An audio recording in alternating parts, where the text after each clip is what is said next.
Zero লাইনে দাঁড়ায় আছি, আপনাদের এখানে আসার দরকার নাই। আমি এনাফ বিএসএফ কে সাইজ করার জন্য। বুঝতে পারছি? যখন আমার প্রয়োজন হবে তখন আমি বলবো ঠিক আছে আমাদের গ্রামবাসীকে নিয়ে আসো, নিয়ে আমরা সাইজ করি। তা আমি না ডাকলে আপনারা ওখানে ভিড় করে আমাদের কাজকে ব্যাঘাত ঘটাবেন না।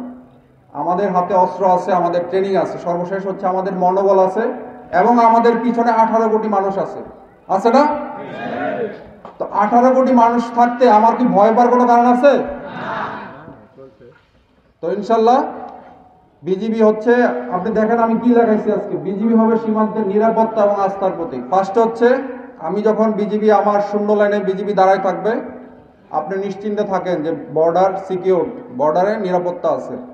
আর আস্থা হচ্ছে আমরা যে কোনো কাজে আপনি আমাকে আমার সাহায্য সহযোগিতা পাবেন, হোক সীমান্ত সম্পর্কিত, হোক অন্য যে কোনো সম্পর্কিত, বিজিবিকে আপনার পাশে পাবেন। একজন বলেছিল চেয়ারম্যান সাহেব যে শিবগঞ্জ থানা অনেক দূরে, এত দূর যাওয়ার দরকার না, আপনার পাশেই আমাদের প্রতি 5 কিলোমিটার দূরে দূরে হচ্ছে আমাদের বিজিবি ক্যাম্প। আমাদের বোলাহাট সহ আমাদের প্রায় 19টা ক্যাম্প আছে বিভিন্ন জায়গায়। প্রতিটা জায়গায় এই সীমান্তবর্তী জেলায় আমাদের ক্যাম্প আছে। সুতরাং আপনাদের যে কোনো প্রয়োজনে বিজিবিকে আপনারা সাথে পাবেন, পাশে পাবেন, আমি সেই আশ্বাস দিচ্ছি।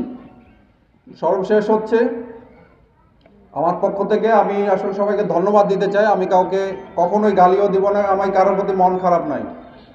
আমি ধন্যবাদ দিতে চাই আমাদের এই পুলিশ প্রশাসনকে। যখন 5 তারিখ থেকে ঝামেলা শুরু হয়েছিল, এসপি মহোদয় বারবার জিজ্ঞাসা করছে যে কিবরিয়া ভাই কিছু লাগবে, কোনো সহায়তা লাগবে? আমি বললাম শুধু দোয়া করেন, ইনশাল্লাহ কোনো সমস্যা নাই।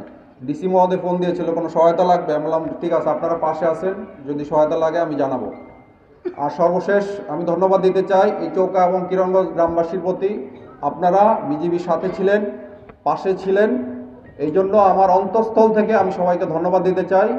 এই শুধু শিবগঞ্জবাসী না, এই পুরো বাংলাদেশের 18 কোটি মানুষ আমাদের বিজিবির সাথে ছিল। তো ইনশাল্লাহ এই সাপোর্ট যেন আপনাদের সবার থাকে।